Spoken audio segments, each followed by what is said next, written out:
Hi! Hello! నమస్తే. Welcome back to Suman TV. ప్రస్తుతం స్టూడియోలో ఉన్నారు ఫ్యామిలీ కౌన్సిలర్ రజనీ రమ్మ గారు.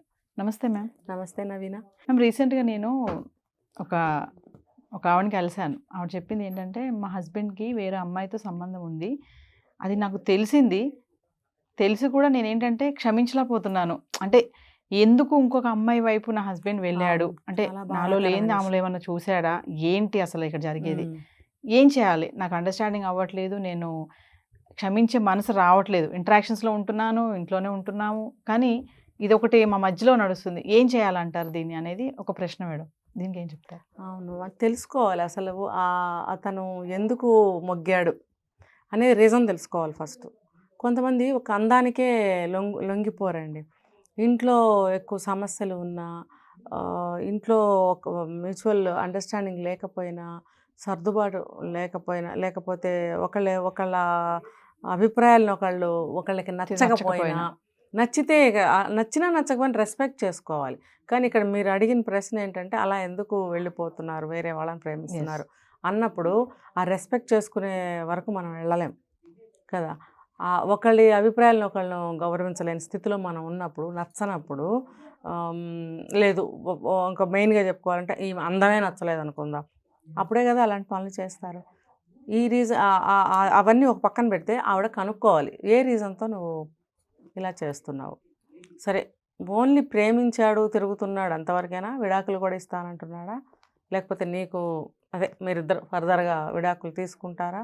ఇవన్నీ మనకి తెలీదు కాబట్టి, ఒకవేళ అలాంటి పరిస్థితులుంటే ఎందుకు అని ప్రశ్నించడం అనేది హక్కు. రీజన్ తెలుసుకో. ఇప్పుడు ఎంతకాలం అయింది పెళ్ళై? సంవత్సరమా? 3 నెలలా? 10 ఏళ్ళా? 20 ఏళ్ళా? 40 ఏళ్ళా? ముసలి వయసు వచ్చిన తర్వాత కూడా పోయే కాలాలు, మాయ రోగాలు పట్టుకుంటున్నాయి. యెస్. ముఖ్యంగా మగవాళ్ళకి. ఇందులో ఇలా ఇంత పెద్ద వయసు వచ్చిన తర్వాత ఇలా చేసే శాతం ఎక్కువ మగవాళ్ళే. ఆడవాళ్ళు ఏమో నాకు తెలిసిన రేర్. పర్సెంట్‌లో ఉంటారేమో తెలీదు. అయితే మొన్న అనుకున్నాం కదా! జంప్ అయిపోయి వెళ్ళిపోయింది. హ్మ్. 6 తల్లి, పిల్లల తల్లి. యెస్. అలా ఎక్కడో అదేదో వేరే సెపరేట్ కేసులవి. సాధారణంగా జరగవు. కాబట్టి ఈమె తెలుసుకోవాలి. ఎందుకు కారణం ఏంటని తెలుసుకోవాలి. చెప్పాడా? సరే. లేదు, ఇంకా అలా హింస పెడుతున్నాడు, అయిష్టంగా వస్తున్నాడు, వెళ్తున్నాడు, కొంతకాలం వెయిట్ చేయాలి మనం కూడా. ఆవేశపడితే కాదు. కొంచెం తెలుసుకోవడానికి ప్రయత్నించాలి, వెయిట్ చేయాలి. కొంచెం ఆ బాధని దిగమింగటానికి ఫస్ట్‌లో మనం ట్రై చేయాలి. ఎందుకంటే ఆవేశంగా వెళ్ళి గుద్దేశాం అనుకోండి, ఏమవుతుంది? ఏమవ్వదు. ఏమీ అవ్వదు. నిదానంగానే ఆలోచించాలి. ఇలాంటి నిర్ణయాలు ఎప్పుడైనా సరే ఆలోచనలు ప్రశాంతంగా కూర్చొని ఆలోచించాలి ఒక పెద్ద మనిషి తరహాగా. యెస్. ఎందుకు జరిగింది? మన పెళ్ళై 10 సంవత్సరాలైంది, 15 సంవత్సరాలైంది. ఈ పిల్లలు పుట్టి పెద్దవాళ్ళు అవుతున్నారు. నడి మధ్యలో చదువులుంటాయి. నెక్స్ట్ వాళ్ళ ఫ్యూచర్ ఇద్దరు కలిసి ప్లాన్ చేసుకుని ఉంటారు. నువ్వు ఈ రకంగా తిరుగుతుంటే ఏమవుతుంది ఫ్యామిలీ? ఇది నేను మగవాళ్ళకి వేసే ప్రశ్న. సరే, ఆ అమ్మాయి కనుక్కోవాలి. ఏంటండి ఎందుకు ఇలా జరుగుతుంది? జెన్యూన్‌గా సరిగ్గా సమాధానం ఏం చెప్తాడు? ఇప్పుడు నీకేమైనా ఒక ₹1,00,000 నెలకి ఇస్తుందా అమ్మాయి? లేకపోతే నీకు ఆఫీస్‌కి వెళ్ళంగానే రకరకాలు వండి క్యారేజ్ పెట్టిస్తుందా? లేకపోతే దగ్గరుండి వడ్డించి పెడుతుందా రకరకాలు నీకు? లేకపోతే భార్య ఇవ్వలేనిది ఏమన్నా ఇస్తుందా? ఏంటి చెప్పు? నీకు పెళ్లి చేసుకున్నందుకు నీకు ఆ అమ్మాయి భార్యే అన్నీ చూస్తుంది కదా! నీకు సమయానికి అన్నీ చూస్తుంది. ఆ అమ్మాయి వల్ల ఏమైనా తేడా ఉంటే, తప్పు ఉంటే నువ్వు కనుక్కోవాలి. కనుక్కోకుండా అలా వెళ్ళిపోయావనుకో భార్య కనుక్కోవాలి. చెప్పాడనుకోండి, నాకు నువ్వంటే ఇష్టం లేదు, నాకు ఇష్టం లేదంటే మోజు తగ్గిపోయింది వాడికి. యెస్. ఎందుకంటే కొంతమంది ఆడవాళ్ళు చింపిరి జుట్టు వేసుకొని హ్మ్. అలాగే ఆ గుడ్డలతోనే పొద్దున్నుంచి రాత్రి వరకు వేళ్లాడి నూనె గుడ్డలతోటి వంటలు చేసి అబ్బో భర్తకి వండి పెట్టేయాలి. పంచభక్షాలు నిజంగానే పాపం కష్టపడుతుంది. రకరకాల టేస్టీగా వండి పెడుతుంది. పిల్లలకి టన్ రెడీ చేసి స్కూల్కి పంపుతుంది. రాగానే మళ్ళీ అవి రెడీ చేస్తుంది, ఇవి రెడీ చేస్తుంది, పాఠాలు చెప్తుంది, హోంవర్కులు చేస్తుంది. తను అనుకుంటుంది నేను త్యాగమూర్తిని, నేను ఇంటిని చాలా బాగా చూసుకుంటున్నాను. ఇదంతా తనకు నచ్చదు. కొంతమంది మగాళ్ళు ఎప్పుడు చూసినా ఆ కోరికలు ఎక్కువ ఉంటాయి. కొంతమంది మగాళ్ళు భార్య ఎప్పుడు రంబలాగా తయారై కనిపించాలి. బులిపిస్తూ, మురిపిస్తూ ఉండాలని అవును. కోరుకుంటారు. అది ఇంట్లో ఈ వాతావరణంలో కుదురుతుందా? కొంతమంది మహానుభావులు వాళ్ళ తల్లిదండ్రులు కూడా ఇంట్లో ఉంటారు. అది ఎలా సాధ్యం? ఆ ముసలాళ్ళు ఊరుకుంటారా? ఇవిడేంటో పెద్ద ఎప్పుడు తయారై తిరుగుతుంది అంటారు. వాళ్ళలాగా, ఒక హౌస్ వైఫ్ అన్న తర్వాత ఇలాగేనా ఉండేది? ఇదేంటి బజార్ దానిలాగా ఇలా తయారైంది అని ఆవిడ అనుకోవటమే కాకుండా నలుగురికి చెప్తుంది కూడా. ఆవిడ దానికి కూడా భయపడి కూడా ఆవిడ అలా ఉండొచ్చు. అదే అత్తగారు ఉన్నారు, లేకపోతే ఇంకోటి పిల్లల ముందు బాగుండదు, ఒక వయసు వచ్చిందని ఆవిడ పాపం అలా అనుకుందనుకోండి, లేకపోతే తీరలేదనుకోండి, వీడికేమో ఇలా అనిపిస్తుంది.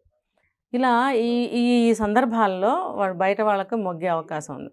లేదు, ఇంకోవైపు చెప్తా, ఈ రోజుల్లో ఒక మంచిగా ఒక పొజిషన్లో ఉన్నాడు, పొజిషన్లో ఉండక్కర్లేదు, ఎంతో కొంత సంపాదిస్తూ ఉంటాడు, కాస్త బాగున్నాడు అనుకోండి కుర్రాడు, ఏ వయసు అయినా కానీ మనిషి బాగున్నాడు అనుకోండి, అమ్మాయిలు డబ్బు దృష్టితో ఉంటున్నారని ఒక దగ్గర చెప్పుకున్నాం మనం ఒక వీడియోలో. డబ్బు ఎవరి దగ్గర ఉంటే ఏం లేదు, ఒక 2000 ఇచ్చినా, 1000 రూపాయలు ఇచ్చినా, 10,000 ఇచ్చినా ఆనందమే. డబ్బు కావాలి. 20 ఏళ్ళు ఉండనే ఆ అమ్మాయికి 30 ఏళ్ళు ఉండనివ్వండి, వయసు తారతమ్యం లేకుండా వల్ల వేసుకోవాలని చూస్తుంది, అతి ప్రేమ చూపిస్తుంది, మంచిగా డ్రెస్ అవ్వటము, అతి ప్రేమ, తిన్నావా, తాగేవా, తలనొప్పి వస్తే తల ఒత్తుతాను, నా రూమ్కి రా అని చెప్పి తీసుకెళ్ళడము, సేవ చేస్తానని చెప్పడము, సెక్సువల్గా కమిట్ చేసేయడము, అన్నీ ఏమంటారు సపరేట్గా అతనికి కావాల్సిన ఆనందాలన్నీ చూపిస్తున్నప్పుడు, అతి ప్రేమ చూపిస్తున్నప్పుడు లొంగంది ఎవరండి? ఆడవాళ్ళు కూడా పక్కన అక్క చెల్లెల్లో ఎవరైనా ప్రేమ చూపించినప్పుడు మనం కూడా అయ్యో అక్క ఎంత ప్రేమ చూపిస్తుందని మనం లొంగిపోతాం. కోపం ఉన్నా సరే ఒక మాట అనలేం. మరి అలాంటిది ఒక మగాడు అలా లొంగడా అండి? ఆ కారణాలు కూడా ఉంటాయి. వన్ సైడే చెప్పుకోలేం, అటు కూడా ఆ రకంగా కూడా లొంగిపోతాయి. అంటే కొంతమంది బై ఫోర్స్ ఇరుక్కుపోయిన పరిస్థితిలో ఉంటారు, కొంతమంది ఇష్టపూర్వకంగానే లొంగిన వాళ్ళు ఉంటారు. సో ఈవిడ అడిగి తెలుసుకోవాలి.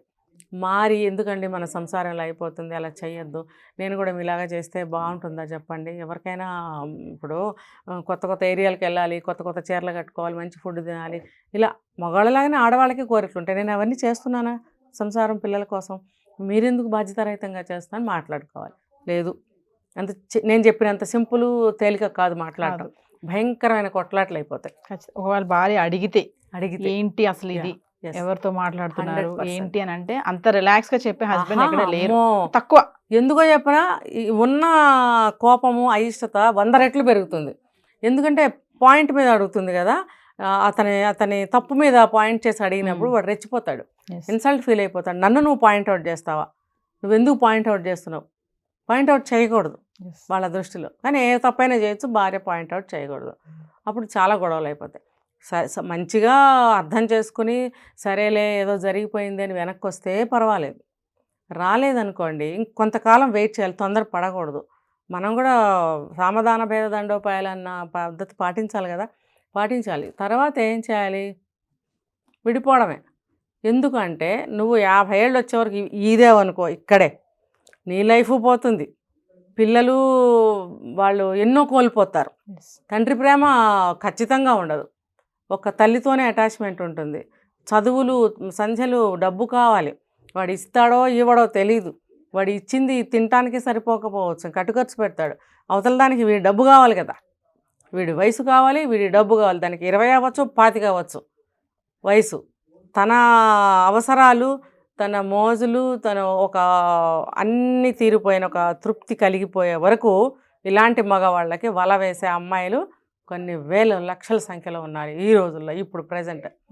అది తీరిపోయిన తర్వాత అప్పుడు మెల్లగా తల్లిదండ్రులకి సిగ్నల్ ఇస్తారు, నాకు సంబంధం చూడండి, ఆ గొర్రెవాడు ఎవడో బక్రా ఎవరో దీనికి బలైపోతాడు. ఈ కేసులు బాగా నడుస్తున్నాయి, లేవని ఎవరిని అనొద్దని చెప్పండి, ఉన్నాయి ఖచ్చితంగా. 60 ఏళ్ల పెద్ద ఆయన్ని 20 ఏళ్ల అమ్మాయి ఈ రకంగానే చేసి డబ్బంతా గుంజిన సంగతి నాకు తెలుసు. ప్రతీది కళ్ళతోనే చూడాలా మనం? ఇప్పుడు మీరు చెప్తారు మీ ఇంటి పక్కన జరిగిందని, లేకపోతే మా చుట్టాలు చెప్తారు, అది నిజమేగా. ఇప్పుడు నాకు తెలిసిన ఒక అమ్మాయి 18 ఏళ్ళండి, వాడికి ఒక 50 ఏళ్ళు ఉంటాయి, చాలా అంటే చాలా అందంగా ఉంటుంది. మరి ఆ అమ్మాయిని ఉంచుకున్నప్పుడు వాళ్ళకి ఒక పాప పుట్టింది, ఏదో ఒకటి చిన్నగా ఏదో చిన్న ఇల్లు ఒకటి రాసిచ్చాడు. ఈ అమ్మాయికి 30 ఏళ్ళు వచ్చేసి వాడు ముసలాడయ్యాడు. అయినప్పుడు మరి ఈ అమ్మాయి లైఫ్ ఏంటి తర్వాత? ఆ అమ్మాయి 10th క్లాస్కి వచ్చేసింది. మరి ఏంటి లైఫ్ ఏంటి తర్వాత? మాకు ఏదైనా ఒక దారి చూడమంటే చీచి నీ మొహం నాకు మోసి తీరిపోయింది. ఆ అమ్మాయి కూడా 30 ఏళ్ళు దాటిపోయినాయి కదా, పిల్ల 10th వచ్చేసిందంటే మరి ఆ అమ్మాయి కూడా కొంచెం వయసు పెద్దదైంది, కొంచెం లావు అయింది. మరి ఆటోమేటిక్గా సంసారపు లక్షణాలు వచ్చేసినాయి అమ్మాయికి. పిల్లని బాగు చేసుకోవాలి, పిల్లని చదివించుకోవాలి, వీడు చూస్తే డబ్బు ఇవ్వట్లేదు, నేను చూస్తే వీడిని నమ్ముకున్నాను, నా వయసు అయిపోయింది, నా దగ్గర రూపాయి లేదు, గార్డియన్స్ ఎవరు లేరు, ఆడపిల్ల పుట్టింది, ఎలా పట్టించుకోవాలి. ఈ లోపల ఆ పాపకి క్యాన్సర్ అటాక్ అయి చనిపోయింది, చిన్న పాప. ఎంత కష్టంగా ఉంటుంది ఆ అమ్మాయి. ఏదో పుట్టిందిలే పాప, ఆ పాపను చూసుకుని బ్రతుకుదాంలే అనుకుంది, కానీ ఆ అమ్మాయి చేసిన తప్పేగా. నీ వయసు ఏంటి, అతని వయసు ఏంటి, పోయింది నీ జీవితమేగా పోయింది. తల్లిదండ్రులు పట్టించుకోలేదు, వెళ్ళి అతని భార్యతో దెబ్బలాడితే ఏమొస్తుంది? ఆవిడేం చేసింది మధ్యలో? తప్పెవరిది? నీ 18 ఏళ్ల వయసు 20 ఏళ్ల వయసుకి నువ్వు మేలుకోవాలి ఏంటి నా లైఫ్ అని. అబ్బే, ఆ అమ్మాయి జీవితం అలా చితికిపోయింది. ఇంకోవైపు చెప్పుకోవాలంటే ఈ కోరికలన్నీ తీరాక వీళ్ళని వదిలేసి వాళ్ళ పెళ్ళిళ్ళు వాళ్ళు చేసుకుంటారు. అప్పుడు ఇక్కడ వీళ్ళ సంసారం ఏమవుతుంది? ఇటు కూడా ఫ్యామిలీ డిస్టర్బ్ అయిపోతుంది కదా. ఈ లోపల నీకు 50 ఏళ్ళు వచ్చే వరకు నువ్వు ఎదురు చూడటం అవసరమే లేదు. ఎప్పుడైతే తెలిసిందో వితిన్ మంత్స్ లేదా 1 ఇయర్ లోపల విడిపో. నువ్వు ఎడ్యుకేటెడ్ అయితే నీకేమన్నా అవకాశాలు ఉంటే నువ్వు ఏదైనా జాబ్ చూసుకో. నీకేమైనా సపోర్ట్ పేరెంట్స్ కానీ ఇన్లాస్ సైడ్ నుంచి ఏదన్నా నీకు అవకాశం కానీ హెల్ప్ కానీ ఉంటే ఇటు పక్కన దొరికితే అటు పక్కన ఏ హెల్ప్ దొరికితే ఆ హెల్ప్ తీసుకుని నువ్వేమైనా జాబ్ వచ్చే అవకాశాలు నీకుంటే ఉద్యోగం చేసుకుంటూ హాయిగా నువ్వు ప్రశాంతంగా ఆ బిడ్డలతో బతుకు. వాడు ఇంకా నీకు పనికిరాడు, ఖచ్చితంగా పనికిరాడు. ఎందుకంటే వాడు ఇవాళ ఈ పని చేశాడు, పట్టించుకోవట్లేదు, రేపు ఇంకో పని చేస్తాడు. ఆ బుద్ధి ఉన్నవాడు ఎప్పుడైనా ఏ వయసులోనే చేస్తాడు. ఒక 80 ఏళ్ల వ్యక్తి సంగతి చెప్తున్నాను నేను. ఒక 20 ఏళ్ల అమ్మాయిని, అంటే అతనికి ద ఏజ్ ఆఫ్ 65, ఆ పిల్ల వయసు 15-16 అయినప్పుడు ఎలా లొంగ తీసుకున్నారో నాకు తెలియదు. 2 ఆడపిల్లల్ని కన్నాడు ఆ వయసులో. మరి ఇది సంసారం ఎంత కూలిపోయిందో తెలుసా? తప్పు కదా అది. నువ్వు చిన్నపిల్లకి నువ్వు ఆశపడటం ఏంటి? నీ మనవరాల వయసు. ఈ భార్యకి 60 ఏళ్ళు వచ్చినాయి. సిగ్గు శరం ఉండాలి కదా. సిగ్గు శరం లేకుండా నువ్వు ఆ పిల్ల ఇష్టపూర్వకంగానే ఆ పిల్ల తల్లిదండ్రులు నాకెవరు లేరని ఈ దరిద్రుడు, ఈ నీచుడు, ఈ నికృష్టుడు చెప్పబట్టి వాళ్ళు వీడికిచ్చి పెళ్లి చేశారు. వై? బికాజ్ అంటే వీడికి ఒక బిల్డింగు, ఆస్తి పాస్తి కొద్దిగా ఉన్నాయి. మరి నువ్వు చిన్న వయసు నీకు తెలిపోయిన నీ తల్లిదండ్రులకు తెలుసుగా. వాళ్ళు కూడా చేసిన తప్పేంటి? ఇక్కడ ఆస్తి ఉంది, ఈ ఆస్తి నీకు వస్తుంది. వీడు కూడా చెప్పాడు నీకు రాసేస్తాను. భార్య బిడ్డలు ఏం చేస్తావు? వీళ్ళకి ఇవ్వవా? నీ జీవితం అంతా నీకు ఒడిగం చేసి కష్టం చేసి భార్య నీకు ఒక ఇదిని తీసుకొచ్చింది సమాజంలో. ఆమె కోఆపరేషన్ లేదే నువ్వు బాగుపడవు కదా. అలాంటి ఫ్యామిలీని అంతా వదిలేసి ఆ పనిచేసే వాళ్ళ అమ్మాయిని నువ్వు పెళ్లి చేసుకుంటే వాళ్ళు కూడా ఈ ఆస్తికి ఆశపడి పిల్లని ఇస్తే ఏమన్నట్టు అక్కడ?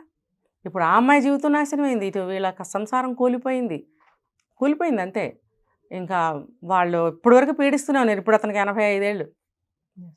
ఇప్పుడు ఆ పిల్లలు పెద్దవాళ్ళు అయ్యారు. మరి ఇప్పుడు వాళ్ళు పీడించి పిప్పి చేస్తున్నారు. మా జీవితం ఏంటి? ఇప్పుడు ఈ ఆస్తి అంతా తీసుకెళ్ళి ఇవ్వాలని నాన్న అల్లరి జరిగిపోయింది. కాబట్టి ఆ వయసులో ఆ పనులు చేయకూడదు. కుదిరితే మాట్లాడుకోవాలి కూర్చొని, లేదు అంటే సెపరేట్ అయిపోవాలి. ఎందుకంటే ఈవిడికి వచ్చినాయి 80 ఏళ్ళు. ఇప్పుడు ఒక 20 సంవత్సరాల నుంచి అనుకోండి, 20 సంవత్సరాల జీవితం ఎంత కోల్పోయావు? అప్పటికే నీకు పిల్లలు సెటిల్ అయ్యారు, నువ్వు వాళ్ళతో వచ్చేసి ఉండాల్సింది. రోజు కొడతాడు. ఇప్పుడు మెళ్ళ తాళి తెంచుకెళ్ళి ఆ పిల్ల మెళ్ళ వేశాడు. ఇప్పుడు ఒంటి మీద కాస్త కూస్త బంగారు ఉంటే తీసుకెళ్ళి ఆ పిల్లకి ఇచ్చాడు. సిగ్గులేదు ఆ పిల్ల ఏంటి? నువ్వేంటి? భార్య మెళ్ళ తీసుకెళ్ళి 50 సంవత్సరాలు కాపురం చేసిన భార్య మెళ్ళ సూత్రాలు తీసుకెళ్ళి దాని మెళ్ళ వేస్తావా? విలువ తెలుసా నీకు? 80 ఏళ్ల వయసు అనుకుంటాం కానీ పెద్దవాళ్ళని. కొంతమంది పెద్దవాళ్ళు దేనికి పనికిరారు. వాళ్ళ దగ్గర ఏ మ్యాటర్ ఉండదు, ఒక మంచి నేర్చుకోవడానికి ఉండదు, ఒక సుభాషితం చెప్పరు, ఒక దేవుడు పురాణం చెప్పమానండి నోట్లో నుంచి రాదు, ఒక మంచి మాట రాదు. దుర్మార్గులుగా ఉంటారు ముసలాళ్ళు కూడా. వయసుకి ఇస్తాం కానీ గౌరవం, వాళ్ళ దగ్గర ఏముండదు మ్యాటర్. కాబట్టి వయసు తారతమ్యం లేకుండా చేస్తున్నారు. కాబట్టి 60 ఏళ్ల వయసులోనే సరే పిల్లలు నమ్ముకొని పిల్లల వైపుకి వచ్చేటివే. మిగిలిన 20 సంవత్సరాల నుంచి నరకం అనిపిస్తుందిగా. మరి ఎందుకు ఇది? నీ జీవితం అయిపోయింది 60 ఏళ్ళకి. వీడు ఇంకా ఈయన ద్రోహం చేస్తూనే ఉన్నాడు. నువ్వు డిటాచ్ అయిపోతే నీ లైఫ్ బాగుంటుంది. ఇప్పుడు వయసులో ఉన్నాడని సరే ఈ పని చేయడం, మిగిలిన జీవితం హ్యాపీగా ఉండొచ్చు. అలాంటి నరకంలో ఉండాల్సిన పని లేదు. వాడికి నీ మీద తప్పిపోయింది ఇష్టత, నువ్వు ఉండలేవు. మేము ఫైనల్గా ఒక విషయం చెప్పండి. అంటే జెంట్స్ చూస్తుంటారు కదా ఈ వీడియోని, అంటే మమ్మల్ని అంటున్నారు కాకపోతే మంచి భార్య ఉండి అందంగా ఉండి చక్కగా అందరినీ కలుపుకునే అమ్మాయి ఉన్నప్పటికీ కూడా భర్తలు ఇలా అక్రమ సంబంధాలు పెట్టుకునే వాళ్ళకి మీరు చెప్పే ఒక మంచి మాట ఏంటి మేడం? అక్రమ సంబంధం బుద్ధి. ఆ బుద్ధిని కంట్రోల్ చేసుకోవాలి. నువ్వు ఇష్టపడి చేసుకున్న తల్లిదండ్రులు చూసిన సంబంధమైనా నువ్వు ఒక ఆడపిల్లని పెళ్లి చేసుకుంటున్నావు. ఆ ఆడపిల్లకి నీ తల్లిదండ్రుల సంస్కారం నీలో ఉంటే ఆ పిల్లకి అన్యాయం చేయకు. ఇదే నేను చెప్పేది. నీ తల్లిదండ్రులు ఒక పద్ధతిగా వాళ్ళ తల్లిదండ్రులు చూసిన సంబంధం చేసుకుని పవిత్రంగా కాపురం చేసి నీకు జన్మనిచ్చినప్పుడు నువ్వు పవిత్రుడివే. నువ్వు కూడా ఒక పతివ్రతకి పుట్టిన వాడివే. మరి నువ్వు చేసే పని ప్రతిదీ నీ తల్లిదండ్రుల పాతివ్రత్యం మీద కానీ, పెంపకం మీద కానీ, వంశం మీద కానీ ఏదైనా సరే ఎఫెక్ట్ ఉంటుంది. కాబట్టి మనం చేసే పని మన తల్లిదండ్రుల మీద రిఫ్లెక్ట్ ఖచ్చితంగా కాదు వాళ్ళ మీద పడుతుంది. కాబట్టి ఇవన్నీ కూడా తెలుసుకుని ప్రవర్తించాలి. అమ్మాయి నువ్వు అంటేనే పెళ్లి చేశారు వాళ్ళు, అంతేగాని మా కోసం ఒప్పుకోయ్యా అంటే వాళ్ళ మొహం చూసి ఒప్పుకున్నాను, నాకు నువ్వంటే ఇష్టం లేదనే విధవలు నేను చూశాను. అలా కాదు, నువ్వు అంటేనే వాళ్ళు చేశారు. అయ్యా మంచి సంబంధం చేసుకో అయ్యా అంటారే కానీ ఇంకో రకంగా నిన్ను బెదిరించి బ్లాక్మెయిల్ చేసి అయితే చేయరు. నువ్వు ఆలోచించుకోవాలి. 25 ఏళ్ళ 30 ఏళ్ళ వయసు ఉన్నప్పుడు నువ్వు ఆలోచించుకో, ఒక ఆడపిల్లని చేసుకుంటున్నాను, ఆ అమ్మాయికి ద్రోహం చేయకూడదు, ఇష్టమైతేనే నేను తాళి కట్టాలి అని నువ్వు నిర్ణయించుకుని తాళి కట్టు. తర్వాత జీవితకాలం మనం భరతవంశంలో పుట్టిన వాళ్ళం, ఒకటే భార్య ఒకటే మాట శ్రీరాముడు.